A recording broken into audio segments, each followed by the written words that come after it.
talk show host. Because you got the 70s thing going there. I got someone's underwear. Robert Kennedy, thanks for taking a minute. Simple question. Tucker? It's good to see you. Listen, You're a Bitcoin maximalist. You're Bitcoin forever. I hate this central bank digital currency. Hey, I don't have all the answers, but together, I know we can find them. Down in competition in the ratings tab for late night weekend. Hey everybody, welcome to the show. Rob Nelson Live, Friday night. It's a crazy day. Been a crazy week. I'm kind of in a bad mood, I'm not going to lie. I'm kind of in a really bad mood, but I'm going to have fun nonetheless. George Santos is out. That's good news. Love George. I'm going to get him on the show. I think Talk to Me Taylor is going to have him come on. He's a big fan of Taylor's. Man, that guy's floating under a lucky star. He gets the commute from Trump. He's an interesting guy. Really like his attitude, though. I'll get to him a little bit later because he ties into something I've got going on. And because this is gonna be a grab bag of stuff with a bunch of numbers thrown in. 6. See if you can find a pattern in my numbers. 6. There might not be. The 6 is the number of drone strikes the U.S. has done on Caribbean drug smuggling vessels. They hit number 6, and there were 2 to 3 survivors. Although they don't know if they got them. They sent out rescue vehicles, but nobody said they found them. They're probably like, there they are, let them drown. But nonetheless, they've hit 6 now, and they ain't stopping. Some people are calling it kind of like example of Trump's authoritarianism, that it's extra-national or transnational or transjudicial or whatever the word is, extrajudicial, whatever. They're drug smugglers. At some point, our legal system is so bent out of shape backwards, if you think about it. And I went to law school. I went to Stanford. I have a fair amount of respect for it. I also have a lot of understanding of it. It's so messed up. I actually don't have a problem that we're taking boats out in international waters that are trying to bring drugs to kill off kids in the U.S. Sort of don't have a problem with it. Like at a certain level, law of the streets applies. You're out there, you're trying to kill people for profit. You're trying to kill my community members, my countrymen and women for profit, the kids, the children, the young people in America. Too bad. Boom, bye-bye. That's how most Americans feel, to be honest. So all the people can get on their high horse. Donald Trump's acting extrajudicially. Right. Round them up, bring them in, put them in front of a court and watch them walk. Whatever, it's a joke. Like, would you want legal due process for the person who comes in your house and decides to gun down your family? No, you shoot them. It's that simple. And if we don't figure that out, more and more this is going to happen. You want to slow Trump down? Start realizing everything he's doing kind of makes common sense to people, right? It's why the immigration crisis happened. And I'm going to get to that in a minute too. Because because Biden and prior administrations just let them flood in. Just let them all in. I said 10, 12 years ago, 15 years ago, if you don't stop this, it's going to create a backlash eventually. There are going to be so many illegal immigrants coming in. It's going to be a backlash, and we're going to try to throw them all out. I don't want to throw people out who've been living here for 20 years. I don't want to destroy families, but that's the backlash you get when you don't do the rational thing first. So the drug thing, smart. 18. The number of counts John Bolton's gotten indicted for. Wow, this is great. This is what goes around comes around. He got indicted for improper handling of classified materials. And 10 counts for holding national defense information. So basically, the indictment from the DOJ basically says he shared thousands of pages of his day-to-day activities as the national security advisor under Trump. He was national security advisor for about a year, like April, 2018 to 2019. And a lot of it was top secret. He shared them with 2 individuals. I don't know who they are. The indictment has individual 1, individual 2. I didn't read the whole indictment. I don't know that they're named in the indictment. They're individuals 1 and 2. But they know who those 2 people are, and I'm sure it will come out.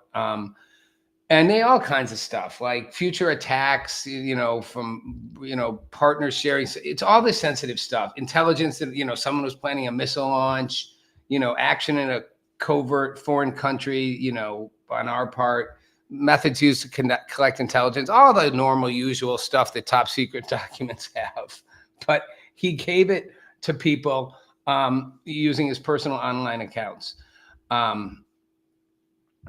it's just funny because and then I love what they seize. They seized phones, a camera, 2 laptops, a Dell tower, a white binder labeled statements and reflections to Allied strikes, and documents and folders labeled Trump 1-4. Okay. Remember he wrote the memoir in 2020, The Room Where It Happened? And at the time, the Justice Department argued that it contained classified information, tried to block its publication, but a judge allowed it to get published. And so they went after him. But then when Biden became president in 2021, so I think a bug bit me, they abandoned all of it, the criminal and the civil stuff. So this is what's interesting, though. Remember, Bolton criticized Trump for his handling of the documents that led the Mar-a-Lago stuff, and he said Trump mishandled all those documents. Well, you know, it's kind of like goes around, comes around. Like I said, I mean, Bolton, he was the president. He technically could declassify all those documents. It's the thing that always gets me about this stuff with the president and these documents. Any president. The papers essentially are the president's. The documents are under his executive authority. He can, like that, with a stroke of a pen, declassify anything he wants. Anything. He doesn't need permission. He doesn't need congressional approval. He doesn't need Melania's yes or Michelle Obama's yes. It's their decision. Now, there's been a whole thing since the 70s of putting these files into a presidential library and into letting the presidential records be held by the government. But technically, they initially belong to the president. And so it's a fine line what a president can or can't do, not a fine line what a national security advisor can do, not a fine line what a vice president can do, not a fine line what a secretary of state can do. That's a really clear, bright line. No, you can't. President, blurry line. The only person that got gone after hard was the guy who had the blurriest line of all about what wasn't and wasn't okay. All the other people who did it, it's like, oh, sorry, yeah, not okay. Oh, Joe, give us them back. Yeah, you got some here. Oh, you got some in the car too, in the Corvette. Oh, you got a few over here. Yeah, why don't we take those all back? Yeah. Oh, Hillary. Oh, you bleached, you stomped on the hard drives and bleach bitted them. Like you wiped all the data from the stuff you weren't supposed to have. No worries. It's not really, as Comey said, super prosecutable. Trump, they raid his home. 37. That's the number of counts, later raised to 40, that they indicted Trump on for the documents. How many did Hillary get? 0. Biden, 0. Bolton, Bolton's caught up now. Bolton. How many did I say Bolton has? 18. What's my number? I have to go look at my numbers. 18. He's halfway there. He's halfway to the president. 40 is what they got Trump on. The whole case was dismissed in 2024.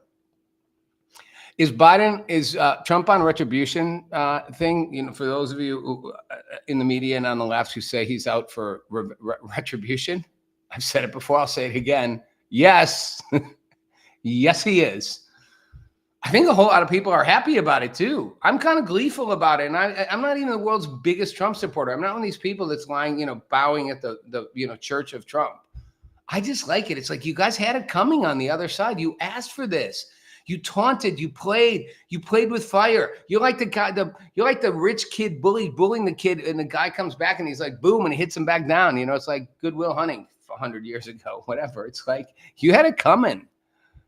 Good, yes. Bolton's a snobby elitist, whatever.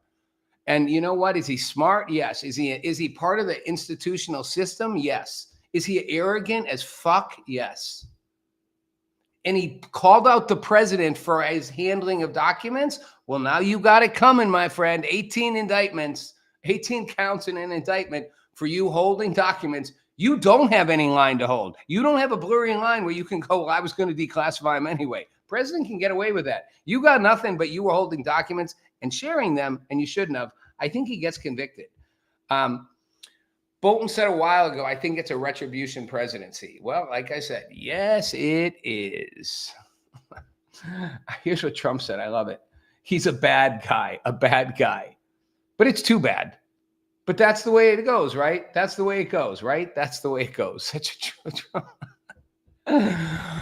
we make fun of Kamala for her stuff. Trump, it's genius when you read it. He's a bad guy, but it's too bad. But that's the way it goes, right? That's the way it goes, right? That's the way it goes. Got to say it was his inflection to make it work. 5, the number of times actress and singer Renee Rapp said fuck in 15 words. So let's just fucking make it abundantly fucking clear. Fuck ICE, fuck this administration, fuck Trump. 5 F bombs in 15 words. Everybody clapped, applauded crazy. Portland, she's in Portland, where there are violent clashes between protesters and outside the ICE facility. 100 consecutive nights. That's 3.5 months. And the police are just not there. Apparently the mayor and the city council have told the police not to go show up. So the protesters just throw shit at them, throw bottle rockets, whack on things, start fires. So at which point the Trump administration's like, we're bringing in the National Guard to restore order. And U.S. District Judge Karen blocked the order, said it was, quote, untethered from reality. I don't know what's untethered about having 100 nights of protests where people are, regardless of whether you agree with what ICE is doing or not, throwing stuff at cars and buildings and lighting fires and, doing all that stuff, and the cops don't even show up. I guess it could be untethered from reality. I would like to say probably the people who think this isn't a big deal are untethered from reality. It's like the leaders of San Francisco are untethered from reality, that they don't realize their city has crumbled and everybody's leaving and businesses are leaving and there's drug addicts lying in the streets everywhere and people getting, mugged and robbed outside of their stores or in front of their cars. You'd be the untethered from reality. Those in Portland who think there's nothing going on are untethered from reality. You can hate ICE, but don't pretend 100 nights of protests with people getting violent, throwing stuff, lighting stuff, no cops present except just the ICE agents, that's not a problem. You're the untethered from reality. Okay, to the immigration thing, we're going back there. The number of police officers who have been detained by ICE. 1. Hanover Park, Chicago suburb. Radule Bojevic was detained by ICE. He's a cop. Hanover Park Police Department. You got to see a picture. He's got his uniform on. Because he overstayed a tourist visa that expired 10 years ago. And now he's a cop. So he's an illegal immigrant. He's overstayed his visa. And he's a cop. And ICE said they encountered him during a targeted enforcement campaign. They called it Operation Midway Blitz. Sounds like a war. It really does sound like a war. Operation Midway Blitz. Midway is the airport, outside one of the airports, O'Hare, and there's Midway. And ICE has said, because he's in the U.S. illegally, he's not authorized to carry a firearm. Well, he clearly has a firearm because he's a cop. Now, how he got hired is a whole nother question. The Hanover Park Police Department says he had work authorizations. Because they had to know he wasn't a U.S. citizen. But it's interesting. But it shows you how far this whole thing's gone. Like, okay, so we're going to deport the guy who's a cop. Like, he's been here more than a decade, but a decade over his visa. So he just stayed, pulled it off. He's illegal. Absolutely. Stephen Miller at the White House. Yes, see, this is another illegal immigrant. You're not here legally. This is what I warned would happen. Once we got to the point that too many people were just flooding in, we would have this backlash reaction where a president like Trump would be like, we're pushing them all out. It's not good. This is not a productive process at this point. Throwing out criminals, gang members, all positive. Throwing people who are like working for a decade in their communities, participating, have families, have kids in school, have businesses, are cops enforcing the law, not good. No, that's just wacky extremism on the right. But it's a backlash. It's what I said is going to happen with the trans stuff. Nothing wrong with being trans. Nothing wrong at all. In fact, it's a heartbreaking place to imagine a person torn about their gender identity like that. But when you double down on the fact that there's no biology and sex and it's all the same, and the biological boys can be in the girls' bathroom in the high school and in the locker rooms and play on their teams, you're going to get a backlash. And who's going to pay trans people? People are going to hate trans people. They're already starting to. It's so sad. And people are hating illegal immigrants. And that's so sad. Not all illegal immigrants are bad. Most of them are good. They're not bad people. And a whole lot of them are here productively at this point, millions. Productively working in the U.S., building, paying taxes, having lives like this guy. You know, he's a cop. Here's the crazy part, though. For those of you who are sure that Trump and his, Stephen Miller, his little brainchild guy over there who schemes all. Stephen Miller's got that look, right? He looks sort of demonic. It's like it's scary. They're just out to get rid of every non-white person. That's what it's all about, right? This is just a campaign. It's like the genocide in Palestine. The goal is to wipe out all the Arabs. The goal is to wipe all the brown people out of the country. Both are absurd. Here's three things. Wipe out the Jews, wipe out the Palestinians, get rid of all brown people in America. Two of these things are false. One is true. Wipe out the Jews is the true one. That one, stated on paper, stated verbally, stated everywhere. Intifada, intifada, global intifada, from the river to the sea. Palestine will be free. Jews will be dead. Palestine wasn't a genocide. Palestine was a military operation to wipe out terrorists, and at all costs. A lot of casualties, tens of thousands. Sad. The reason I point out the whole thing about brown people and immigration is, if you think about it, Radule Bojovic doesn't sound very brown. And in fact, Radule Bojovic is a name that is South Slavic, probably from Montenegro, Serbian. He's a Serb. If you were South Slavic and Serbian, you're almost certainly Eastern Orthodox Christian. Now, for those of you who don't know, based on our limited way we identity politics things, Montenegrins are white Caucasian, like bottom line white, straight up white like me. So they're Serbs, Croats, Bosnians. They're considered the European Caucade, or however you say that, Caucasoid, from the old lineage. European, I wrote it down, Caucasoid population cluster. They're white Europeans. They're us. They're me. They're not brown. He's not brown. He's not brown. They're like the Greeks, the Italians, Bulgarians, Eastern Europeans, Romanians. You ever, like the mail order brides from Romania. Did you ever see how hot? People say go to Romania. The women are the hottest thing you'll ever see, right? It's like white, blonde, like he's not necessarily blonde, but I'm saying he's white. He's as white as white. He's white, Caucasian, white, Serbian, not brown, not Latino, not from a dirt world, third poor country. He's a white dude who's overstayed his visa, and he's a cop, and they're still going to deport him. Like, wow. This is not about being brown. This is about too many people came in the country illegally, and the pendulum swinging back. By the way, you know who else is South Slavic? Melania Trump. Melania Trump's South Slavic. So she and Radule Bojovic are the same. I wonder if Trump's going to deport Melania. I doubt it. I don't think Trump cares about what color they are. I think he cares that they came over illegally. And I do think Trump likes power. I don't think he's like a dictator or an authoritarian. I do think he enjoys having power.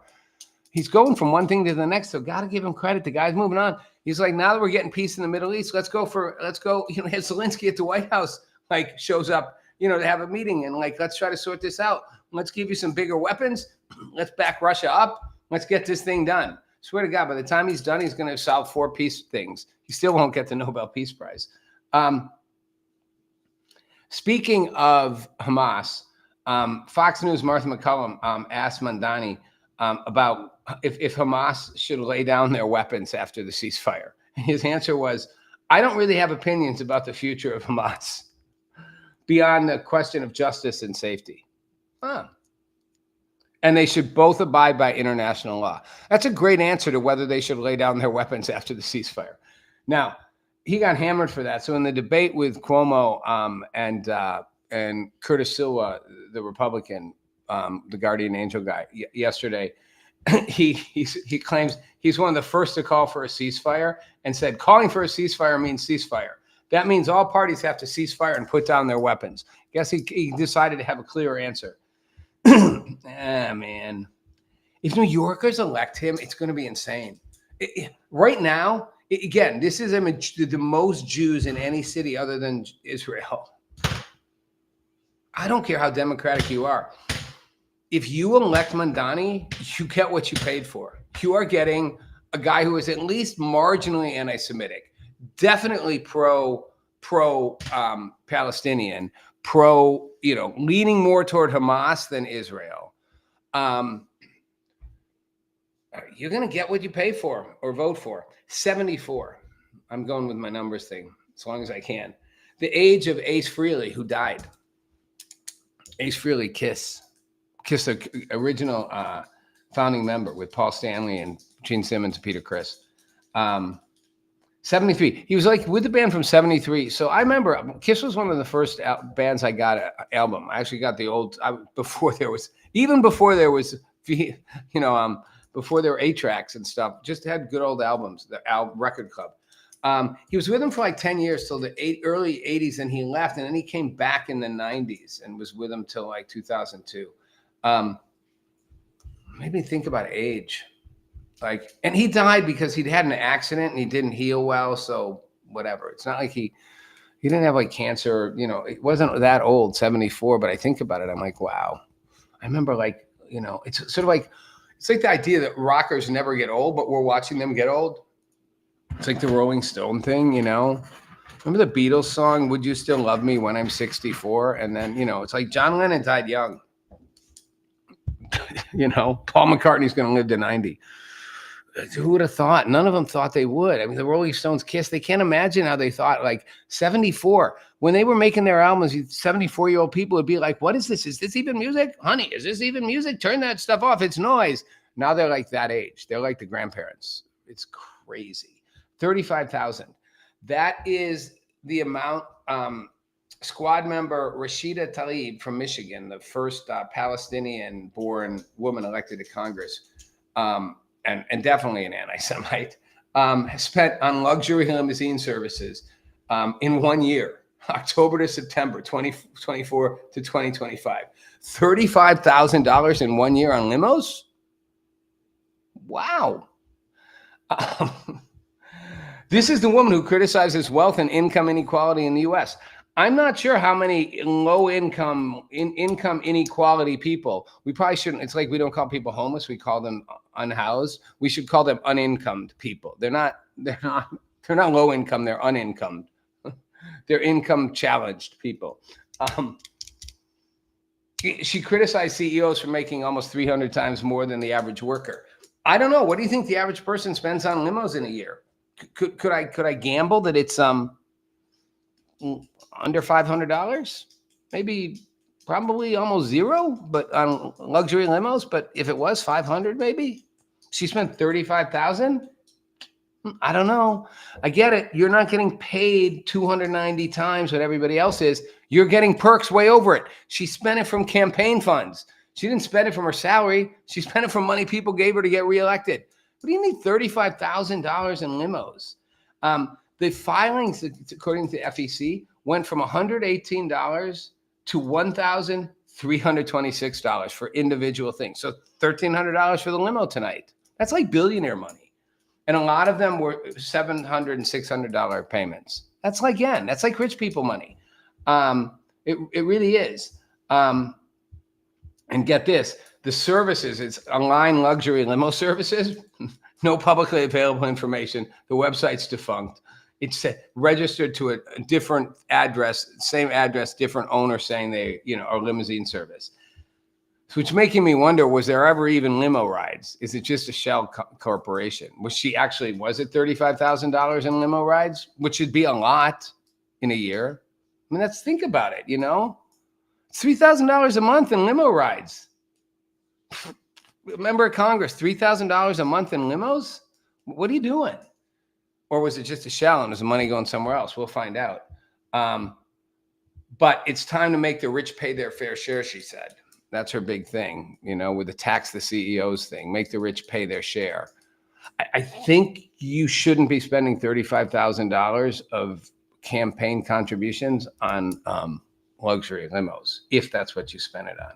535. That's the number of members of Congress we have between the Senate and the House, and the number of members we should replace in a single election. And I say this across the board. Yes, there are some good members of Congress. There are a lot of bad members of Congress. There's a lot of members of Congress who've been there so long they can barely walk anymore. They've been there like 50 years or 40 years or 30 years, 20, way too many, 10 too many. 4 should be the number of years you serve in Congress. 2 terms, 1, 2. 2 and 2 is 4. 1 term of the Senate, 6. Term limits is what it's called. We should have a single election. In my book, Last Call, which I wrote years ago, but everything in it is still true. You can get it. It's Random House, Dell paperback, Last Call by Rob Nelson. I called for a national enema. One election where we just throw everybody out and then have term limits.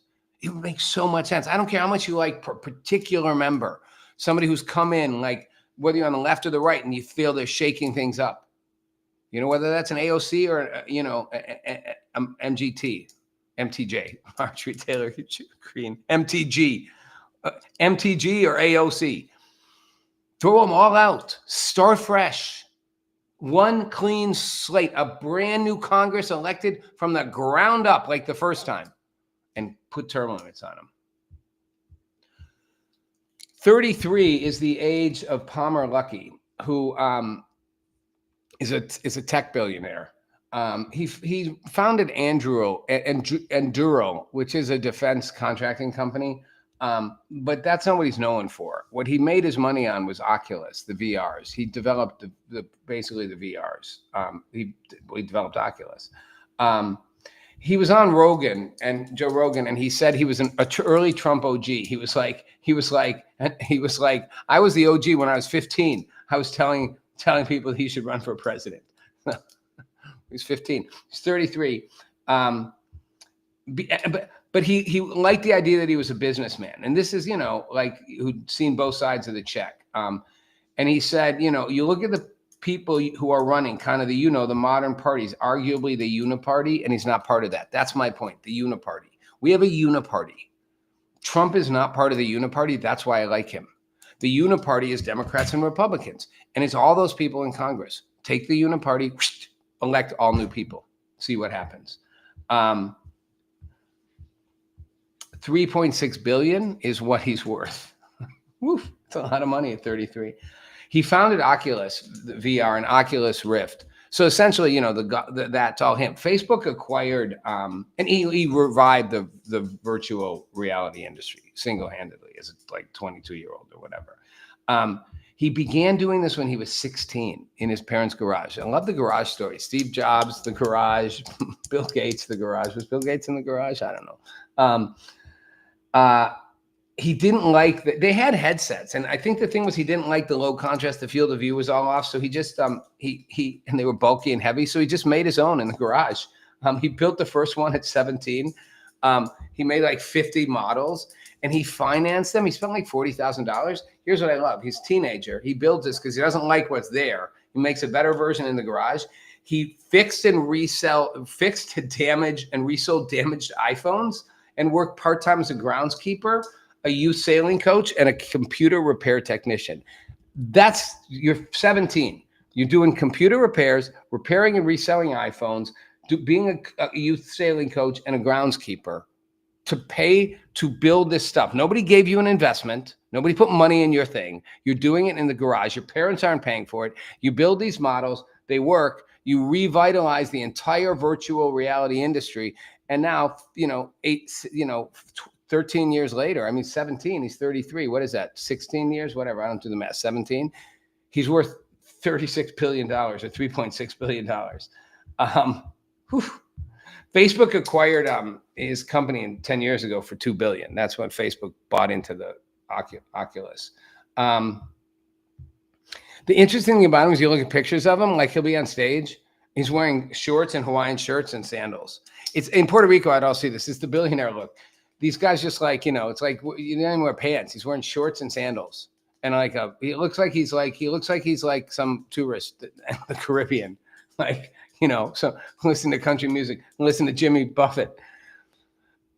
But the thing is, Forbes wrote an article about him, and they're like, even after he was after Facebook had bought his company for $2 billion, he lived in a shared house with friends, and they just would play video games and wore T-shirts and Hawaiian shirts and sandals. You're a billionaire. You have your friends live with you, and you just play video games. It's like Big. It's like the Tom Hanks movie Big, except he was actually grown up. 1.43 million is the amount J.B. Pritzker, the governor, earned in gambling winnings.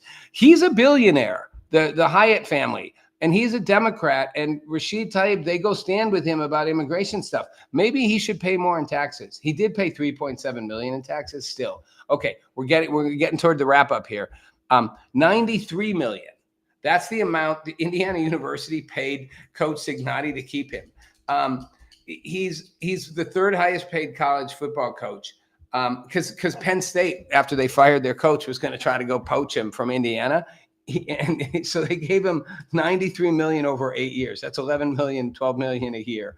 I mean, the Hoosiers are like great. They're 6-0. That's their record, 6-0 with a front runner for the quarterback, a Heisman front runner, Fernando Mendoza. Only Ohio State has the same record in the Big Ten, 6-0. They ain't losing him. 93 million. This is why capitalism works, because the president of the university is like, we're committed to performing at the highest levels in everything we do. The reason he gets paid that is because other people want him. The reason the Oculus founder gets paid that is because he reinvented a whole industry that wasn't efficient in doing it right. Now, do you have a problem with having that much money? I guess, sure. I've always said nobody needs to be a billionaire. Out of the goodness of your heart, give it away. But if you force it away, you will crunch creativity. It's just human nature. It's in sports. It's in art. It's in politics. It's in science. It's everywhere. You can't do it any other way. It just doesn't work. That doesn't mean we don't have to find ways to lift people up. We do, and give more opportunity. But if you're just going to hammer the people who are successful saying you shouldn't get that, well, then you go do what they did. Maybe leave Congress and go do it. All right, we're going to go real quick through the finish on this because these are the big numbers. 37.8 trillion. That's the national debt right now. I'm sorry. That's the debt. 1.7 trillion is the deficit. So how much we totally owe is 37 trillion, almost 38 trillion. We're adding to it about 1.5 trillion a year. That's 111,000 per person, per capita. Every one of us now owes 111,000. We're not going to have to pay it. You'll just pass it on to your kids and your grandkids. Okay. 1992, when I started Lead or Leave, $4 trillion was the debt. 4 trillion versus 37 trillion. And the deficit was 290 billion versus $1.5 trillion. That's how much it skyrocketed. And back then, when we did Lead or Leave, we were all about a crusade to cramp down on the debt because you're going to pass it off to us and then to the next generation. Well, now I'm growing up, the next generation. It's going past to the millennials, going to get past to the Gen Zers. It's just getting bigger and bigger and bigger and bigger and bigger. The debt per person was $15,000 in 92. Now it's 111 and it's going up. Now you don't really have to pay that. That's true. And it was 2000 was a little higher, but it was like 20,000 per person. And the trillion debt was 5 trillion. Like in the last 20 years, it's just gone whatever party's in power. We can't live. It's unsustainable at a certain level, or we need a new model of economics. I don't know which. All I know is these problems continue, and it is only a matter of time. I mean, if you're under 40, don't expect to ever see a dime of Social Security. Not happening. Even if it's debatable how long the whole thing before it goes. We'll talk about Social Security on another show because I'm over time and I got to wrap because the Hotep's going to come on with the nightcap in a little bit. So lead right up into that. But just remember this. Numbers matter. I have no idea if there was a pattern in these numbers. I just made it up. If someone finds a pattern, great. Maybe I'll find one and share it on Monday. But I will say this: you can't govern, you can't control people with an ideology. It doesn't work. Whether that's tax the rich, whether that's penalizing people for thought, don't think this way, but politically correct thought, it doesn't work. It only backfires. And when you do it, when you box that in, when you box humanity in like that, it just eventually explodes. In whatever area you're going to see it explode, we're seeing it exploding all around us. You can't box it in. And so I guess my lesson in this is, if there is a lesson, there doesn't have to be one, is open the boxes up, everybody, and let's lower the debt. I'm Rob Nelson. Have a great weekend. Bye.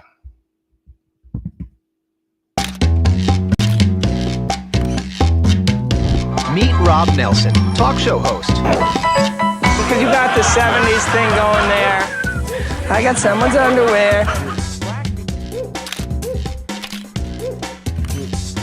Robert Kennedy, thanks for taking a minute. Simple question. Tucker, it's good to see you. Listen, if you're a Bitcoin maximalist, you're Bitcoin forever. I hate this central bank digital currency. Hey, I don't have all the answers, but together,